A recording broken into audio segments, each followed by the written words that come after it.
Keep cool, even in the scorching heat. For air conditioners, meet our expert. Oxygen, the cooling expert. ഇവിടെ ഇരിക്കുന്ന ഒരു മഹാൻ എന്നെ ഭക്ഷണം വാങ്ങിച്ചു തരാം, അതായത് അവന്റെ ഫ്രണ്ടിന്റെ ഫ്ലാറ്റ് ഉണ്ടെന്ന് പറഞ്ഞിട്ട് അബീന്റെ ഫ്ലാറ്റിൽ എന്നെ കൊണ്ടുപോയി. അവിടെ എത്തി അപ്പോഴാണ് അറിയുന്നത് അവന്റെ അച്ഛന്റെ 16 അന്ന്. അതിന് ഫുഡ് കഴിക്കാൻ മഹാബാബി എന്നെ കൊണ്ടുപോയേ. ഞാൻ എന്തായാലും അടിയന്തരത്തിന് പോകുന്നുണ്ട്. അപ്പൊ അവിടുത്തെ അടിയന്തരത്താണെന്ന് പറഞ്ഞില്ല, കഴിച്ചേക്ക് വരും, ഞാൻ കഴിക്കാൻ പോകുന്നുണ്ട്.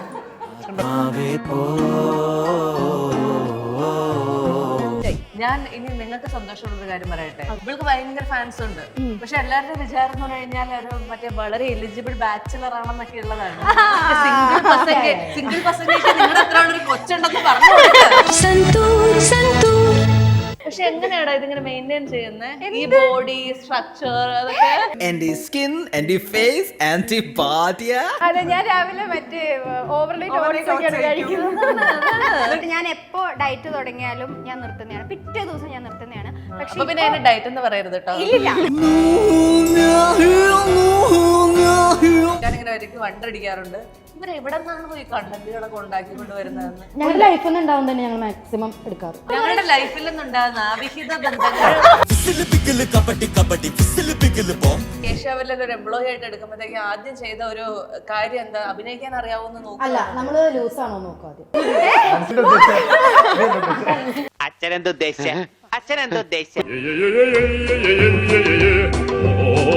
രാഹുൽ വർഷയിൽ കണ്ട ആ ഒരു കാര്യം എന്തായിരുന്നു? നിന്നിൽ ആ ഒരു സ്പാർക്ക് ഉണ്ടെന്ന് പറയാനൊരു ധൈര്യം വേണ്ടേ? ഇവരെ തമ്മിലിപ്പോ പ്രേമാക്കും കേട്ടോ. എങ്ങാണ് നമ്മൾ കല്യാണം കഴിച്ച പിറ്റേ ദിവസം ഡിവോഴ്സ് ആയിരിക്കും. നാട്ടിലെ ഉത്സവ സമയത്ത് വീടിനടുത്തുള്ള ചേട്ടൻ അപ്പൊ എന്നെ അമ്മേരെ കൂടെ കണ്ടിട്ട് ചേട്ടൻ വന്ന് പറഞ്ഞു, അയ്യോ ഇത് മറ്റേ വീഡിയോ ഒക്കെ ചെയ്യുന്ന പയ്യനല്ലേ, മോനെ കൊള്ളാം കേട്ടോ, പെർഫോമൻസ് കൊള്ളാം. അപ്പൊ അമ്മ പുള്ളിയുടെ അടുത്ത് പറയാ, നീയൊക്കെയാണ് ആ ചെറുക്കനെ പാടിക്കളയുന്നത്, പഠിച്ചിട്ടല്ല ജോലിക്ക് ഇവിടെ ചെറുക്കാണ് പാടിക്കളാം. പോരാളിയാ പോരാളി.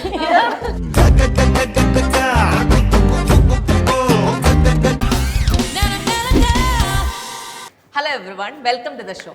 കഴിഞ്ഞ കുറച്ച് കാലങ്ങളായിട്ട് നമ്മൾ സോഷ്യൽ മീഡിയ ഏത് അക്കൗണ്ട് എടുത്താലും, അത് ഇൻസ്റ്റഗ്രാം ആകട്ടെ, ഫേസ്ബുക്ക് ആകട്ടെ, യൂട്യൂബ് ആകട്ടെ, എവിടെയൊക്കെ നോക്കിയാലും, എവിടെ തിരിഞ്ഞ് നോക്കിയാലും അവിടെയൊക്കെ പരിചിതമായ ചില മുഖങ്ങൾ. ഈ കുട്ടികളുടെ പേരുകളൊന്നും നമുക്ക് ചിലപ്പോൾ അറിയണ്ടാവില്ല, പക്ഷേ മുഖങ്ങളെല്ലാം നിങ്ങൾക്ക് എല്ലാവർക്കും ഒരു തവണയെങ്കിലും കണ്ട് പരിചയം ഉണ്ടാകും. ഏഷ്യാവിൽ എന്ന് പറയുന്ന ചാനലിലെ സ്ഥിരം മുഖങ്ങളായ Varsha, Kajal, Sandra, Milan and Rahul. Welcome to the show. നിങ്ങളെ ആദ്യം ഞാൻ കൺഗ്രാജുലേറ്റ് ചെയ്യട്ടെ. കാരണം എന്താ വെച്ചാൽ ഞാൻ കുറച്ചു കാലം മുമ്പാണ് 10 ലക്ഷമായി ഏഷ്യാവിൽ എന്ന് പറഞ്ഞുകൊണ്ടുള്ള ഒരു സാധനം കണ്ടത്. ഇന്ന് ഞാൻ എടുത്തു നോക്കിയ 12 ലക്ഷം. എങ്ങനെയേ നിങ്ങളൊക്കെ ഇങ്ങനെ സംഭവിപ്പിക്കുന്നത്? Hard work. അതെ, ഞങ്ങളുണ്ട് ഹാർഡ് വർക്ക്, പക്ഷെ ഇത്രയും സംഭവിക്കുന്നില്ല. അതെ, സത്യത്തിൽ എന്താ സംഭവിച്ചേ നീ പറ. അതിലേക്ക് ഏറ്റവും അവസാനം വന്നത് കാജലല്ലേ? എന്തോ ചാനലിന്റെ ഐശ്വര്യം തോന്നണടാ, പറഞ്ഞോ. എന്തായിരുന്നു? ഞാൻ വന്നപ്പോ ഓൾറെഡി ഒരു രീതിയിൽ തന്നെ പോയിക്കൊണ്ടിരുന്ന ചാനൽ തന്നെയായിരുന്നു. അതിലേക്കാണ് ഞാൻ എത്തിപ്പെട്ടത്. കാരണം ഇതില് ആദ്യം തൊട്ട് ഉണ്ടായിരുന്നത് വർഷയും രാഹുലും ഒക്കെയാണ്, മിലനും ഒക്കെയാണ്. നിനക്കും പേരൊന്നും അറിയില്ലല്ലേ? ഞങ്ങൾ ആക്ച്വലി ചാണ്ടി എന്നാണ് വിളിക്കാറ്. നീ പെട്ടെന്ന് കയറി സാൻഡ്ര എന്ന് പറഞ്ഞപ്പോ ഞങ്ങൾക്ക് ആകെ ഇതായി, അതുകൊണ്ടാണ്. ഓക്കെ, ഒരാൾക്ക് സ്വന്തമായിട്ടൊരു കണ്ടന്റ് ഉണ്ടാക്കാൻ പറ്റുമായിരിക്കും, അത് എഴുതാൻ പറ്റുമായിരിക്കും, അഭിനയിക്കാൻ പറ്റുമായിരിക്കും, ഡയറക്ട് ചെയ്യാൻ പറ്റുമായിരിക്കും, ഓരോരുത്തർക്ക് പറ്റുമായിരിക്കും.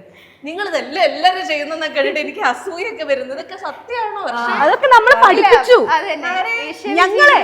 നമ്മളിവിടെ നമ്മൾ വിചാരിച്ചു നമ്മൾ അഭിനയിക്കാൻ വേണ്ടി മാത്രം വരുന്നതാണ്. പിന്നീട് ഇതൊക്കെ നമ്മുടെ തലയിലോട്ട് നമ്മളിപ്പോ എന്താണെന്നറിയോ, നമ്മളിപ്പോ എന്തെങ്കിലും ഒരു കാര്യം ഇപ്പൊ നമ്മള് പോകുന്ന വഴിയിൽ ഇപ്പൊ എന്തെങ്കിലും കണ്ടാൽ നമ്മളത് കോണ്ടന്റ് ആയിട്ടാണ് നമ്മൾ പിന്നെ അത് എടുക്കുന്നത്. അങ്ങനെ വർഷം ചിന്തിച്ച ഒരു കാര്യം എന്താ കേക്കട്ടെ? അതൊരു ഇൻസിഡന്റ് ഞാൻ പറയാം. അതായത് ഇവിടെ ഇരിക്കുന്ന ഒരു മഹാൻ എന്നെ ഭക്ഷണം വാങ്ങിച്ചു തരാം, അതായത് ഞങ്ങൾ IFFK ആണല്ലോ. IFFK സമയം എന്ന് വെച്ചാൽ ഞാൻ രാഹുലൊക്കെ സ്ഥിരം പോകാറുണ്ട്. ഒരു ദിവസം അന്ന് ഞാൻ ഫുഡ് കഴിച്ചിട്ടുണ്ടായിരുന്നില്ല. അപ്പൊ രാഹുലിന്റെ വീട് ട്രിവാൻഡ്ര. അപ്പൊ ഞാനാണെങ്കിൽ രാഹുലിന്റെ അടുത്ത് പറഞ്ഞാ ഞാൻ ഫുഡ് കഴിച്ചിട്ടില്ല. അപ്പൊ നീ എന്തിനാ? ഞാനും കഴിച്ചിട്ടില്ല, നമുക്ക് ഒരുമിച്ച് കഴിക്കാം. അവന്റെ ഫ്രണ്ടിന്റെ ഫ്ലാറ്റ് ഉണ്ടെന്ന് പറഞ്ഞിട്ട് അബീന്റെ ഫ്ലാറ്റിൽ എന്നെ കൊണ്ടുപോയി. അവിടെ എത്തി അപ്പോഴാണ് അറിയുന്നത് അവന്റെ അച്ഛന്റെ 16 അന്ന്. അതിന് ഫുഡ് മഹാബാബി എന്നെ കൊണ്ടുപോയേ. 16 അടി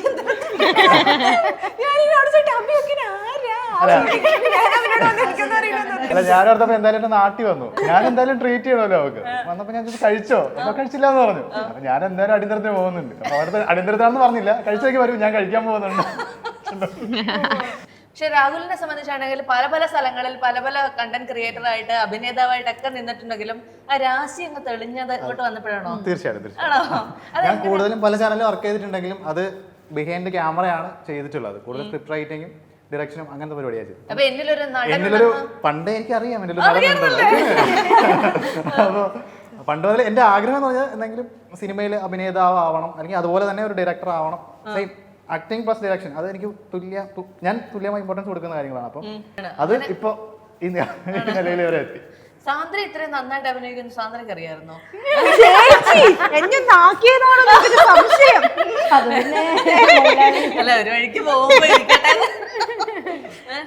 ഇല്ല, ഞാൻ സത്യം പറഞ്ഞു കഴിഞ്ഞാൽ ഡിസൈൻ എന്തുകൊണ്ടാണ് അങ്ങനെ ചോദിച്ചത്? അതാണ് ഞാൻ ചോദിക്കാൻ കാര്യം. കാരണം ഇതുമായിട്ട് ഒരു ബന്ധമില്ലാത്തൊരു ഫീൽഡിൽ നിന്ന് വന്നാണല്ലേ. അതെ, അത് ഞാൻ ഡിസൈനിങ് ഞാൻ കൂടുതൽ ഫോക്കസ് ചെയ്തിട്ടുണ്ടായിരുന്നു. പക്ഷെ വീട്ടിലുള്ളവർക്കൊക്കെ ഭയങ്കര ഇൻട്രസ്റ്റ് ആയിരുന്നു. ഇങ്ങനെ നിങ്ങൾക്ക് പോയി ചെയ്തുകൂടെ ഏതൊക്കെ ചോദിക്കും. അപ്പോൾ എല്ലാവരോടും ഞാൻ പറഞ്ഞു നിങ്ങൾ പോയി ചെയ്യുന്നു.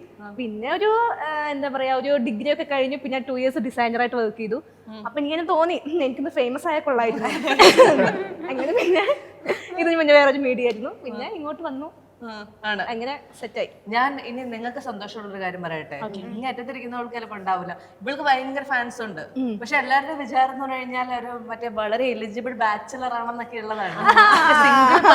സിംഗിൾ പെർസെന്റേജ് നിങ്ങളുടെ അത്ര ഒരു കൊച്ചുണ്ടെന്ന് പറഞ്ഞു ഞങ്ങൾ പറയാറുണ്ട്, ഞങ്ങളോട് ചോദിക്കുമ്പോൾ പറയാറുണ്ട്.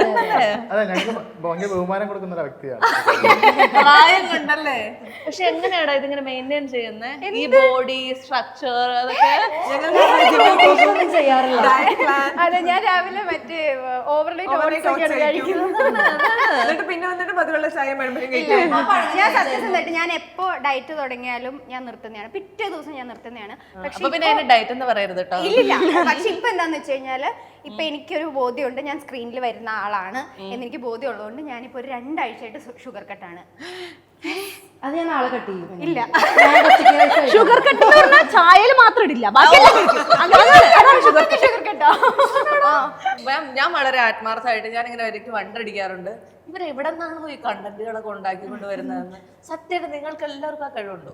ഞങ്ങളുടെ ലൈഫിൽ ഉണ്ടാവുന്നതന്നെ ഞങ്ങൾ മാക്സിമം എടുക്കാറ്. എന്നാൽ ഈ എല്ലാ കണ്ടന്റും അല്ല കേട്ടോ. അല്ലടോ, നമ്മുടെ യൂട്യൂബിൽ ആക്ച്വലി നമ്മൾ ഞങ്ങളുടെ ലൈഫിൽ നിന്നുണ്ടാകുന്ന അവിഹിത ബന്ധങ്ങൾ പിന്നെ മറ്റേ കല്യാണത്തിന് മുൻപ് ഗർഭിണിയാവുക ഞാൻ ഈ കിടന്നൊക്കെ കണ്ടായിരുന്നു. യൂട്യൂബിലെ വീഡിയോസ്, ലോങ് വീഡിയോസ് ഒഴികെ റീലിലൊക്കെ നമ്മളുടെ ലൈഫിൽ നമ്മൾ കുറെ കാര്യങ്ങൾ. ഇൻസ്റ്റാഗ്രാം റീൽസ്, അതുപോലെ യൂട്യൂബ് ഷോർട്സ്, കൂടുതലും ഇതുപോലെ റിലേറ്റബിൾ കോണ്ടന്റ്സ് ആണ് പോകുന്നത്. നിങ്ങൾ എന്താ ഈ ഏഷ്യാവലിൽ ഒരു എംപ്ലോയി ആയിട്ട് എടുക്കുമ്പോഴത്തേക്ക് ആദ്യം ചെയ്ത ഒരു കാര്യം എന്താ? അഭിനയിക്കാൻ അറിയാവുന്ന നോക്കുക. അല്ല, നമ്മള് ലൂസാണോ നോക്കുക ആദ്യം.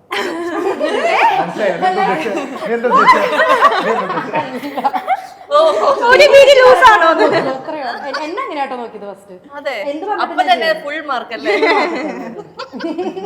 എന്നെ അങ്ങനെ നോക്കി. അല്ല, നമ്മളൊക്കെ ആദ്യം എഴുതിപ്പിക്കും, സ്ക്രിപ്റ്റ് എഴുതിപ്പിക്കും ഫസ്റ്റ്. അങ്ങനെയൊക്കെ ആയിരുന്നു. അഭിനയിക്കലുണ്ടായില്ലേ?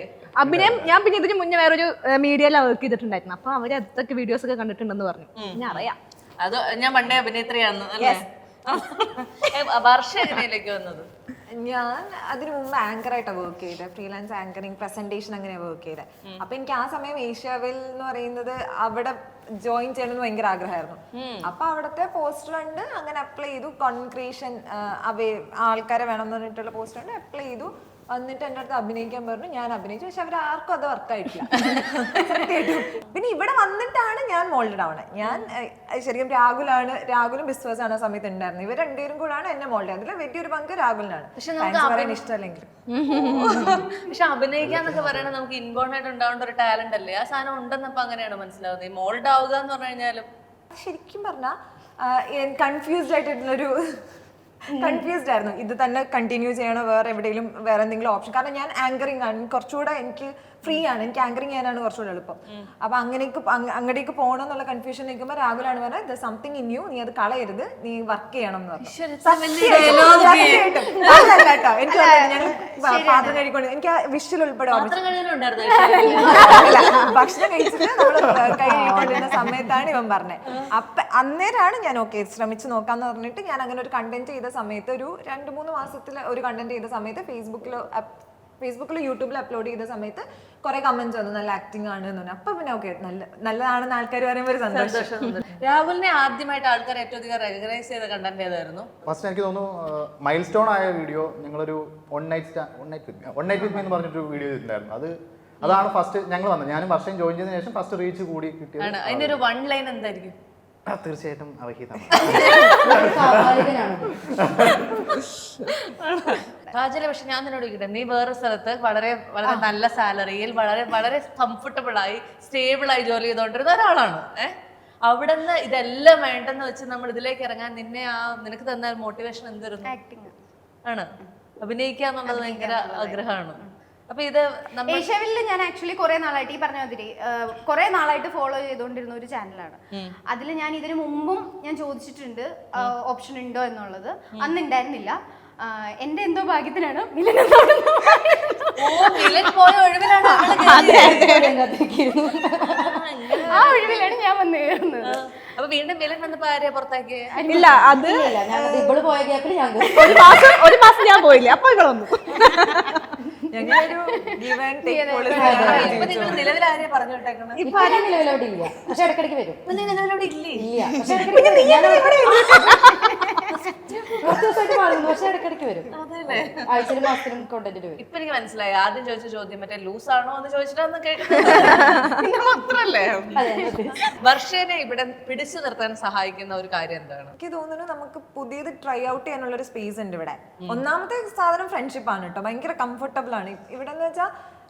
നമുക്ക് നന്നാക്കണം എന്നുള്ളൂ, ഔട്ട് നന്നാക്കണം എന്നുള്ളൂ. അപ്പം വരുന്ന ഒരു എഫേർട്ട് ഉണ്ട്, ഓരോരുത്തരുടെ ഭാഗത്തുനിന്ന് വരുന്ന ഒരു എഫേർട്ട് ഉണ്ട്. അത് ഭയങ്കര അടിപൊളിയാണ്. അപ്പം നമുക്ക് പുതിയത് ട്രൈ ഔട്ട് ചെയ്യാൻ ചിലപ്പോൾ എന്നെക്കാളും കൂടുതൽ എക്സൈറ്റഡ് ആവാൻ ചാണ്ടിയായിരിക്കും, അല്ലെങ്കിൽ മിലനായിരിക്കും, അല്ലെങ്കിൽ ഇവളായിരിക്കും. എന്നിട്ട് ഇവരെനിക്ക് ഇപ്പം ഞാനൊക്കെ നമ്മൾ തന്നെ പ്രൊഡ്യൂസർ ആവുന്ന സമയത്ത് ചില സമയത്തൊക്കെ ഇവള് വന്നിട്ട് ഡയറക്റ്റ് ചെയ്യാറുണ്ട്, ഞാൻ അഭിനയത്തിൽ ഫോക്കസ് ചെയ്തോട്ടെ എന്ന് വിചാരിച്ചിട്ട്. അങ്ങനെ ടെക്നിക്കലി പറയുമ്പോൾ അങ്ങനെ ചെയ്തത്. പക്ഷെ നമുക്ക് എല്ലാവർക്കും നന്നാവണം എന്നേ ഉള്ളൂ അവിടെ. അങ്ങനെ ഒരു ഇത് വരുമ്പോൾ കുറേ ആ ഒരു ഇമോഷനോടുകൂടി വർക്ക് ചെയ്യുമ്പം നല്ല നല്ല ഔട്ടുകൾ കിട്ടും. അത് തന്നെയാവും നമുക്ക് പുതിയത് ചെയ്യാൻ പറ്റുന്ന ഒരു സ്പേസ് ആണ് എന്നുള്ള ഫാക്ടർ ആയിരിക്കും എന്നെ പിടിച്ചേർത്തത്. രാഹുൽ വർഷയിൽ കണ്ട ആ ഒരു കാര്യം എന്തായിരുന്നു? നിന്നിൽ ആ ഒരു സ്പാർക്ക് ഉണ്ടെന്ന് പറയാനൊരു ധൈര്യം വേണ്ടേ? വെറുതെ ഒരാൾ എനിക്കിതൊന്നും നടപടി ആവൂലടാന്ന് പറഞ്ഞ് പോകാനിരിക്കുമ്പോഴത്തേക്കും ഇല്ല നിന്നല്ലൊരു സ്പാർക്ക് ഉണ്ടെന്ന് പറഞ്ഞ കാര്യം എന്തായിരുന്നു? അവരെ തമ്മിലിപ്പോ പ്രേമം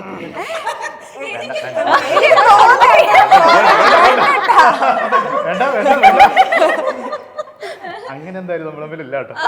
പാമ്പാണ് അല്ലെങ്കിൽ എക്സ്ട്രീം വെർഷൻ ഉണ്ടെങ്കിൽ ചിലപ്പോൾ അതായിരിക്കും. ഇവൻ ഈ എക്സ്ട്രീം ആണ്, ഞാൻ നമ്മൾ തമ്മിൽ സെറ്റ് ആവത്തേ ഇല്ല. എങ്ങനെ നമ്മൾ കല്യാണം കഴിച്ച പിറ്റേ ദിവസം ഡിവോഴ്സ് ആയിരിക്കും. അമ്മാതിരി കോൺഫ്ലിക്റ്റ് ആണ്. പിന്നെ എങ്ങനെയാണ് സിംഗിൾ പോകുന്നത് അറിയണം. പക്ഷെ സ്നേഹമുണ്ട്, പക്ഷെ ആ സ്നേഹത്തെക്കാളും കൂടുതൽ എന്നിട്ടും അങ്ങനെ പറയാൻ കാണിച്ച വലിയ മനസ്സ്.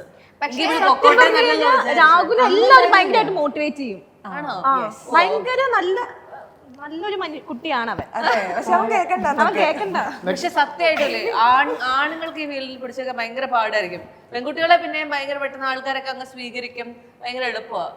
എന്നിട്ടും ആ ഒരു കോൺഫിഡൻസ് ഇടയ്ക്ക് എപ്പോഴെങ്കിലും ഒരു അങ്ങനെ തോന്നിയിട്ടുണ്ടോ? എനിക്ക് എത്ര കാലം ഇത് ഒരു കരിയർ ആണോ, ഇതിലൊരു കുറെ കാലം എനിക്ക് ഇതിനകത്ത് ലൈഫ് ഉണ്ടോ, അങ്ങനെയൊക്കെയുള്ള തോന്നലുണ്ടായിട്ടുണ്ടോ? ഞാനൊരു മെർസനറിക്കാരനാണ്. ബി.എസ്.സി നോട്ടിക്കൽ സയൻസ് കഴിഞ്ഞിട്ട് ഷിപ്പിൽ വർക്ക് ചെയ്യാൻ വേണ്ടിയിട്ട് വീടിന്റെ പ്രാരാബ്ദവും അല്ലെങ്കിൽ എന്റെ ഭാവി സെക്യൂർ ആക്കണം എന്ന രീതിയിൽ അതിന് വേണ്ടിയിട്ട് ഇറങ്ങി തിരിച്ച ആളാണ്. ഞാൻ സ്റ്റേജ് സ്റ്റുഡന്റ് ആയിരുന്നു. കൂടുതലും ക്ലാസ് അറ്റൻഡ് ചെയ്യുന്നതിനേക്കാളും കൂടുതൽ സ്റ്റേജിലായിരുന്നു ഞാൻ. അപ്പൊ എനിക്ക് പണ്ട് മുതലേ സിനിമ, പക്ഷേ എന്റെ വീട്ടുകാർ ഒരു രീതിയിൽ എനിക്ക് സപ്പോർട്ടായിരുന്നില്ല. വീട്ടിൽ നിന്ന് സിനിമ എന്ന് പറയുമ്പോഴേ എന്റെ അമ്മാമ്മയൊക്കെ സിനിമ എന്ന് പറയുമ്പോൾ അവൾ ഫ്യൂച്ചർ ഇല്ല എന്നവരെ എഴുത്തള്ളി അങ്ങനെ. അപ്പം എനിക്ക് എടുക്കേണ്ടി വന്നു. മെർച്ചന്റ് നേവിയിൽ ജോയിൻ ചെയ്യേണ്ടി വന്നു. അല്ലെ എൻട്രൻസ് എഴുതി കോളേജിൽ പോയി പഠിച്ച് പാസ്സായി ഇരുന്നപ്പോഴാണ് ഞാൻ ഈവൻ പൂനെ ഫിലിം ഇൻസ്റ്റിറ്റ്യൂട്ടിനെ പറ്റിയൊക്കെ ഞാൻ കൂടുതൽ അറിയുന്നത് പഠിച്ചുകൊണ്ട സമയത്താണ്. മെർച്ചന്റ് നേവി പഠിച്ചുകൊണ്ട്. അപ്പോൾ എന്റെ കയ്യിൽ ആകെയുള്ള ഒരു കീപാഡ് ഫോണാണ്. എനിക്ക് ആൻഡ്രോയിഡ് ഫോൺ പോലും ഇല്ല ആ ടൈമിൽ. അപ്പം അവിടെ പോയി കഫേയിലൊക്കെ ഈ ഒരു ഇന്റർനെറ്റ് കഫേയിലൊക്കെ ആദ്യമായിട്ട് പോകുന്നത് ഞാൻ കോയമ്പത്തൂരാണ് പഠിച്ചത്. അപ്പോൾ കോയമ്പത്തൂർ മരംകുളയിലാണ് പഠിച്ചത്. അപ്പോൾ അവിടെ പുറത്ത് പോയി കഫേയിലൊക്കെ പോയിരുന്നപ്പോഴാണ് സിനിമയെ പറ്റി തന്നെ നമുക്കൊരു കോഴ്സാക്കി എടുത്ത് പഠിക്കാൻ പറ്റും എന്നുള്ള സാധ്യതകൾ ഞാൻ അവിടെ തിരിച്ചറിയുന്നത്. അപ്പോൾ എനിക്ക് റിഗ്രറ്റ് അടിച്ച് എന്തിനാണ് ഞാൻ ഈ കോഴ്സ് പഠിച്ചത് അങ്ങനെ ഉണ്ടായി. അപ്പോൾ എന്തായാലും പഠിച്ച കോഴ്സ് അക്ബർ തന്നെ ഫിനിഷ് ചെയ്തു. നല്ല മാർക്ക് ഉണ്ടായിരുന്നു കേട്ടോ. അപ്പോൾ ഒരു 78% മാർക്ക് ഉണ്ടായി തന്നെ പഠിച്ചിറങ്ങി. അങ്ങനെ ഇരുന്നപ്പോഴാണ് ഒരു അപ്പോഴും വീട്ടിൽ നിന്നുള്ള പ്രഷർ വരില്ലേ? നല്ല രീതിക്ക് പ്രഷർ. ഇപ്പോഴും എനിക്ക് വീട്ടിൽ കയറാൻ പേടിയാ. അമ്മച്ചി ചോറ് കൊണ്ടുവച്ച് അടുത്ത ചോദ്യം, നീ പോകുന്നില്ലേ, നീ പഠിച്ചിറങ്ങില്ലേ, പോ. അങ്ങനെ അച്ഛനും അമ്മയും എൻ്റെ അടുത്ത് ഇപ്പോഴും മുഖത്ത് നോക്കി പറയും, മക്കളെ ഇതിനൊന്നും ഫ്യൂച്ചർ ഇല്ല, നീ പോ എന്ന് പറഞ്ഞിട്ട്. അപ്പം പക്ഷെ എനിക്ക് ചെറുപ്പം മുതലുള്ള ആഗ്രഹം, എൻ്റെ പാഷൻ ആയതുകൊണ്ട് വീട്ടിൽ പ്രാരാബ്ദം ഉണ്ടെങ്കിലും ആ പ്രാരാബ്ദങ്ങളെല്ലാം ഞാൻ മാറ്റി വെച്ചിട്ട് ഇപ്പോഴും പാഷനെ പറയാൻ നടക്കുക. അങ്ങനെ തന്നെ സംഭവിക്കട്ടെ. സാന്ദ്രയും അങ്ങനെ തന്നെ സിനിമ എന്നുള്ള മോഹത്തോടു കൂടി ഫാഷൻ ഡിസൈനിങ് ഒക്കെ ഉപേക്ഷിച്ച് ഇങ്ങനെ ഈ ഫീൽഡിലേക്ക് വന്ന ആളാണോ? അല്ല, എനിക്ക് ഡിസൈൻ ഞാൻ ഇപ്പൊ ഫ്രീലാൻസ് ആയിട്ട് ഞാൻ ചെയ്യുന്നുണ്ട്, ഡിസൈൻ ചെയ്യുന്നുണ്ട്. വീട്ടില് അതായത് ഭയങ്കര സപ്പോർട്ട് ഈ കാര്യത്തിനൊക്കെ. ഭയങ്കര അൺയൂഷ്വൽ ആയിട്ട് ഞാൻ കേൾക്കുന്ന കാര്യം കേട്ടോ. സാധാരണ എല്ലാ വീട്ടുകാരും ആദ്യം പറയുന്നത് നമ്മൾ കേൾക്കുന്നത് എങ്ങനെ ചെയ്യാതിരിക്കാൻ പറ്റും, വേറെ ഏതെങ്കിലും നല്ല കൃത്യമായ വരുമാനം കിട്ടുന്ന ഒരു ജോലിക്ക് എവിടെ കൊണ്ടാക്കാൻ പറ്റും എന്നുള്ളതാണ്. അല്ല, അതായത് ഞങ്ങള് 4 ഗേൾസാ വീട്ടില്. അപ്പൊ എല്ലാവരും, അതായത് വീട്ടുകാർ ഭയങ്കര സപ്പോർട്ട് ചെയ്യും കാര്യത്തിനൊക്കെ. നിങ്ങൾക്ക് ഇഷ്ടമുള്ളതൊക്കെ ചെയ്തോ എന്നുള്ള രീതിയിൽ പറയുന്ന. എനിക്കറിയില്ല, അവരും ഇപ്പൊ എനിക്ക് കിട്ടുന്ന ഫെയിമും എന്നെക്കാൾ എൻജോയ് ചെയ്യുന്ന അവരാ. അത് ശരി. ഞാനിപ്പോ വീട്ടിൽ പോയി കഴിഞ്ഞാൽ ഞാൻ ചോദിക്കും, അമ്മ ഞാൻ റിസൈൻ ചെയ്യണോ, ഇവിടെ നിന്ന് മാറണമെന്ന് ചോദിക്കുമ്പോ അവരാണ് പറയും, വേണ്ട അവിടെ തന്നെ നിന്നോ, ഇപ്പൊ പോകണ്ടെന്ന് പറയും. അവർക്ക് ഭയങ്കര ഇഷ്ടമാണ്. ചേച്ചിമാരൊക്കെ എന്താ ചെയ്യണേ? അതോ ഒരാൾ മാരീഡ് ആണ്, ഒരാളിപ്പോ ഷാർജയിലാണ്, പിന്നെ അനീത്യാണ്. നമ്മള് PSC പഠിച്ചുകൊണ്ടിരിക്കുക. എല്ലാ തരത്തിലുള്ള ആൾക്കാരും ഉണ്ടല്ലേ? ആൾക്കാരുണ്ട്. വിലന്റെ വീട്ടിലുണ്ടോ ഇങ്ങനെ? അവളെന്നെയാണ് എല്ലാം പഠിക്കുന്നത്. ഫാഷൻ ടെക്നോളജി പഠിച്ചിട്ടുണ്ട്, ഫുഡ് ടെക്നോളജി പഠിച്ചിട്ടുണ്ട്. ഇപ്പൊ അത് ആക്ടിങ്ങിലേക്ക് ഒരു ബന്ധമില്ലാതെ മാറി. ബേസിക്കലി എനിക്ക് പണ്ട് മോണാക്ട് ഒറ്റയ്ക്ക് സ്ക്രിപ്റ്റ് ചെയ്ത് സ്റ്റേറ്റ് ലെവൽ 3rd കിട്ടിയ ഒരു വ്യക്തിയാണ്. പക്ഷേ വീട്ടിൽ ഭയങ്കര എന്നെ അങ്ങനെ അക്സെപ്റ്റ് ചെയ്യില്ലായിരുന്നു. ഇവൻ അരങ്ങേറ്റത്തിന് പോലും വിടില്ലായിരുന്നു വീട്ടിൽ നിന്ന്. ആ ഫീൽഡിലേക്ക് മാറും എന്ന് പറഞ്ഞിട്ട് പഠിക്കണം. സാധാരണ ഒരു ടിപ്പിക്കൽ ശരിയാട്ടോ. പിന്നെ എനിക്കറിയാം ഓൾറെഡി ഞാനൊരു സ്ഥലത്ത് നിൽക്കുന്ന ഒരു വ്യക്തി അല്ലെങ്കിൽ ചടിച്ചാൽ നടക്കണം. ഇഷ്ടമുള്ള പോലെ എനിക്ക് ഭയങ്കര ക്രിയേറ്റീവായിട്ട് തിങ്ക് ചെയ്യുന്ന വ്യക്തി. അപ്പോൾ എനിക്ക് ആ ഫീൽഡ് തന്നെ വേണം തോന്നി. ജസ്റ്റ് ഞാനൊരു എഡ്യൂടെക് കമ്പനിയിൽ കോണ്ടന്റ് ക്രിയേറ്റർ ആയിട്ട് കയറി. അപ്പോൾ അവിടെ കുറച്ച് ലിമിറ്റേഷൻസ് ഉണ്ടായിരുന്നു നമ്മുടെ കോണ്ടന്റ്സ് കാണിക്കാൻ വേണ്ടിയിട്ട്. അപ്പോൾ ഞാൻ അവിടെ നിന്ന് റിസൈൻ ചെയ്ത് ഇറങ്ങിയപ്പോഴാണ് ഏഷ്യാവിൽ ഇങ്ങനെ ഒരു ഓപ്പർച്യൂണിറ്റി കാണുന്നത്. അപ്പോൾ ഞാൻ അപ്ലൈ ചെയ്തു, അതുപോലെ ഇന്റർവ്യൂ വന്നു, കയറി. പക്ഷെ ഇതിനകത്തൊക്കെ ഏറ്റവും കൂടുതൽ ഡിറ്റർമിനേഷനോട് എനിക്ക് തോന്നിയത് നിന്നെയാണ്, കാജലിനെയാണ്. കാരണം നമുക്കൊരു കല്യാണം കഴിക്കുക, ഒരുപാട് സ്ത്രീകൾ നമ്മുടെ ആഗ്രഹങ്ങളൊക്കെ മാറ്റി വയ്ക്കുക, കുട്ടി ഉണ്ടാവുക, അതോടെ കഴിഞ്ഞാൽ പിന്നെ നോക്കുകയേ വേണ്ട, ആ മേഖലയെ നമ്മൾ വിട്ടു, നമ്മുടെ മോഹങ്ങളും ആഗ്രഹങ്ങളും ഒക്കെ വിട്ടു, പിന്നെ കുട്ടി ഒരു വഴിക്ക് എത്തിക്കുക എന്നൊക്കെ പറഞ്ഞിരിക്കും. നീ ഇതൊക്കെ ഇത്തരം പ്രതിബന്ധങ്ങളൊക്കെ മുന്നിലുണ്ടായിട്ടും എന്നാലും എൻ്റെ ആഗ്രഹം ഇതാണ്, എനിക്ക് ഇതിലേക്ക് എത്തണം എന്ന് ആഗ്രഹിച്ച് ഇതിലേക്ക് വന്ന ഒരാളല്ലേ. അതിനിടയ്ക്ക് ഉണ്ടായ സ്ട്രഗിൾസ് എന്തൊക്കെയാ? സ്ട്രഗിൾസ് ഇൻ ദ സെൻസ് നമ്മൾ ആ ഒരു പീരീഡ് എന്ന് പറഞ്ഞു കഴിഞ്ഞാൽ നമ്മൾ ഫിനാൻഷ്യലി ഒന്ന് സെറ്റിൽ ആവാൻ നിന്ന ഒരു സമയം ഉണ്ടായിരുന്നു. അതുകൊണ്ടാണ് ഞാൻ മാക്സിമം ഈ പറഞ്ഞ മാതിരി സെക്യൂർഡ് ജോബ് എന്നുള്ള രീതിയിൽ ഞാൻ നിന്നതൊരു 4-5 വർഷത്തോളം. അതിന് വേണ്ടിയിട്ട് ഞാൻ എൻ്റെ ഒരു അത്രയും ഇയേഴ്സ് നമ്മൾ കളഞ്ഞത്. ശരി, കളഞ്ഞു ഞാൻ പറയത്തില്ല, ഒരിക്കലും ഞാൻ പറയത്തില്ല കളഞ്ഞു എന്ന് ഞാൻ പറയില്ല. കാരണം ഞാൻ ഫിനാൻഷ്യലി സെറ്റിൽ ആയത് ആ ഒരു ഇതിലാണ്. അപ്പോഴൊക്കെ തന്നെ മനസ്സിൽ ഈ സിനിമയിൽ ആഗ്രഹമുണ്ട്. അവിടെ കുറച്ച് വീഡിയോസ് കോണ്ടന്റ്സ് ചെയ്യുമായിരുന്നു, അവിടുത്തെ കോണ്ടന്റ്സുകൾ ചെയ്യുമായിരുന്നു. അതിനുശേഷം പിന്നെ ഈ പറഞ്ഞ മാതിരി ഞാൻ ഒന്ന് ഓക്കെ ആയതിനു ശേഷം ഞാൻ നേരെ ഇറങ്ങുകയാണ് ചെയ്തത്. ആണോ? പക്ഷെ നമ്മൾ ഒരു ടിപ്പിക്കൽ, ഇപ്പൊ ഞാൻ മലയാളി ഫാമിലിയുടെ കാര്യം പറഞ്ഞ പോലെ ഒരു ടിപ്പിക്കൽ മുസ്ലിം ഫാമിലി എന്ന് പറയുമ്പോൾ നമ്മൾ എന്തൊക്കെ പറയുമ്പോഴും കുറച്ച് റിസർവേഷൻസ് ഉണ്ടാവും. അയ്യോ മോള് സിനിമയിലേക്ക് പോകുന്നു, അഭിനയിക്കാൻ പോകുന്നു, ഇതെന്താവും, ഭർത്താവിന് പറയണ അനുസരിക്കില്ലേ, ഇതൊക്കെ എല്ലാവരുടെ മനസ്സിൽ കൂടെ പോകുന്ന. ശരിക്കും അത് ഏറ്റവും കൂടുതൽ കേട്ടത് മിക്കവാറും എന്നെക്കാളും കൂടുതൽ കേട്ടേക്കുന്നത് മിക്കവാറും ഹസ്ബൻഡ് ആയിരിക്കും. കാരണം കേട്ടിട്ടുണ്ട് പുള്ളി, കാരണം പുള്ളിയുടെ അടുത്ത് ഒരുപാട് പേര് പറഞ്ഞിട്ടുണ്ട് അത് വേണ്ട, ഓൾറെഡി ഉണ്ടായിരുന്ന ഒരു ജോബ് അല്ലേ, അവിടെ നിർത്തിയാൽ പോരെ, എന്തിനാണ് വെറുതെ ഒരു ഈ പറഞ്ഞ പോലെ തന്നെ ഫ്യൂച്ചർ ഇല്ലാത്ത ഒരു സെക്യൂർഡ് അല്ലാത്ത ഒരു സ്ഥലത്തേക്ക് എന്തിനാ അവള് പോകുന്നേ പറഞ്ഞു. ഇപ്പൊ ഓക്കെ ആണ് എനിക്ക്. ഇപ്പൊ അവള് അന്ന് അദ്ദേഹത്തിന്റെ മറുപടി എന്തായിരുന്നു ഇങ്ങനെ ചോദിക്കുമ്പോ? അത് അവളുടെ ഇഷ്ടല്ലേ, അവള് പോട്ടെ എന്നുള്ള രീതി തന്നെയാണ് പുള്ളി പറഞ്ഞത്. പക്ഷേ എങ്ങനെയാ ഇത്തരം കാര്യങ്ങളൊക്കെ ഈ പറഞ്ഞ പോലെ എല്ലാ പെൺകുട്ടികളോടൊക്കെ നമ്മൾ സിനിമയിൽ അഭിനയിക്കാൻ പോവുക, ആങ്കറിങ്ങിന് പോവുക, അല്ലെങ്കിൽ ഇങ്ങനെയുള്ള ചാനലുകളിൽ വർക്ക് ചെയ്യുക എന്നൊക്കെ പറയുമ്പോൾ ഞാൻ അടക്കമുള്ള എല്ലാ പെൺകുട്ടികളോടും എല്ലാവരും പറയാറുള്ളതാണ്, ഇതൊന്നും ഒരു സ്റ്റേബിൾ കരിയർ അല്ല, ഇതിനൊക്കെ ഇത് ഇത്ര കാലേ ഉള്ളൂ, അത് കഴിഞ്ഞു കഴിഞ്ഞാൽ നമ്മൾ വേറെ എന്തെങ്കിലും ജോലിക്ക് പോകണം, അല്ലെങ്കിൽ അങ്ങനെ എന്തെങ്കിലുമൊക്കെ ചെയ്യേണ്ടി വരും എന്നോട് പലരും പറഞ്ഞിട്ടുണ്ട് വല്ല HR ഒക്കെ പഠിക്കൂ എന്നിട്ട് എന്തായാലും നല്ലൊരു ജോലി ചെയ്യൂ എന്ന്. ഇങ്ങനെയുള്ള കാര്യങ്ങൾ വർഷം കേട്ടിട്ടില്ലേ? എന്റെ അടുത്ത് നഴ്സിംഗ് പഠിക്കാനാ പറഞ്ഞേ, ഞാനിവിടെ ഇരിക്കുന്നില്ലേ? ശരി. ബേസിക്കലി എന്റെ എഡ്യൂക്കേഷൻ നോക്കുകയാണെങ്കിൽ ഞാൻ ഡിഗ്രി പഠിച്ച മാത്സാ, PG പഠിച്ച സ്റ്റാറ്റിസ്റ്റിക്സാ. നിങ്ങളെല്ലാം ഇങ്ങനെയാണല്ലേ?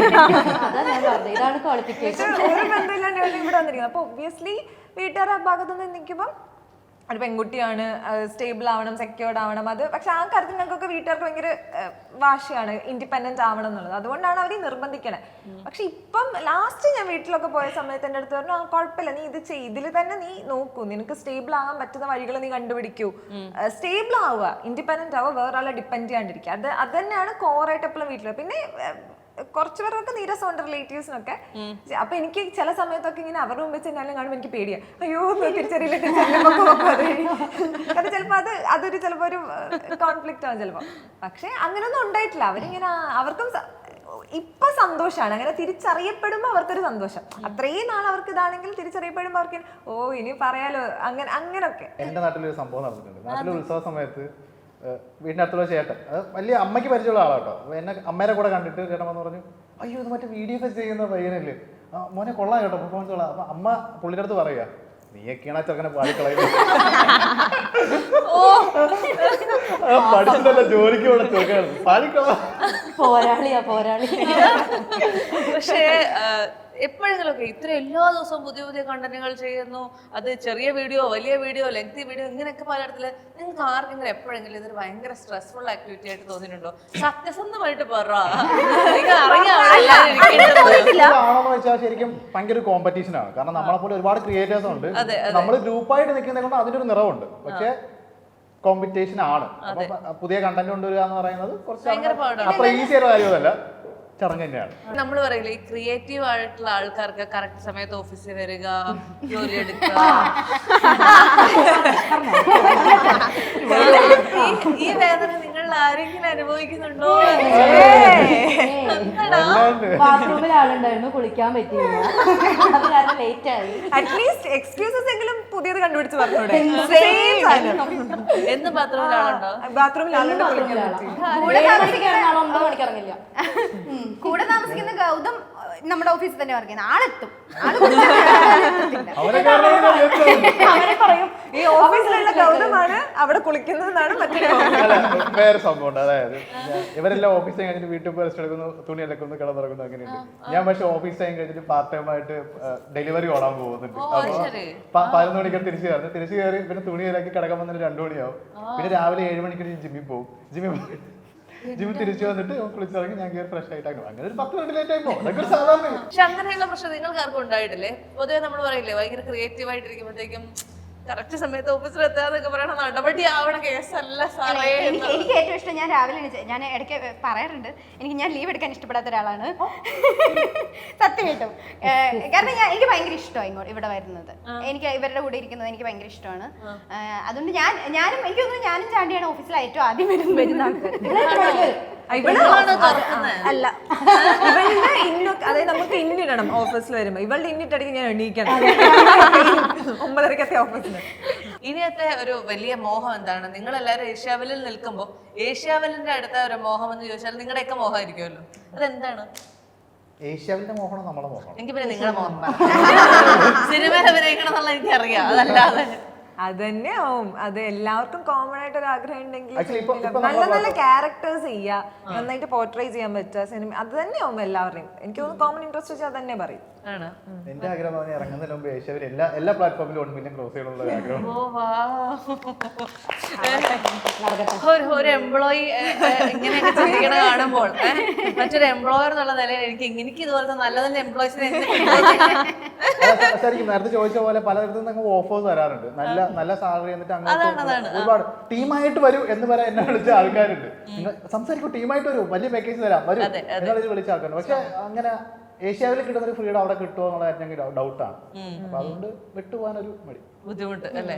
അപ്പൊ നിങ്ങൾ എല്ലാവരും ആഗ്രഹിക്കുന്നത്, എല്ലാവരുടെയും ഞാനിപ്പോ സംസാരിച്ചപ്പോൾ എനിക്ക് മനസ്സിലായി, അൾട്ടിമേറ്റ് എയിം എന്ന് പറയുന്നത് സിനിമയിലേക്ക് വരിക, നല്ല കഥാപാത്രങ്ങൾ ചെയ്യുക, നല്ല രീതിയിൽ ആളുകൾ തിരിച്ചറിയുന്ന മുഖങ്ങളായി മാറി. നിങ്ങൾ ഓൾറെഡി എല്ലാവരും അങ്ങനെ തന്നെയാണ്. എന്നിരുന്നാൽ പോലും സിനിമ എന്ന് പറയുന്ന ഒരു വലിയ ക്യാൻവാസിലേക്ക് എത്തുക എന്നുള്ളതാണ്. നിങ്ങളുടെ മോഹങ്ങളൊക്കെ വളരെ പെട്ടെന്ന് ഇങ്ങനെ സാക്ഷാത്കരിക്കാൻ സാധിക്കട്ടെ. Wishing you all the very best and thank you so much for your time. Keep cool, even in the scorching heat. For air conditioners, meet our expert. Oxygen, the cooling expert.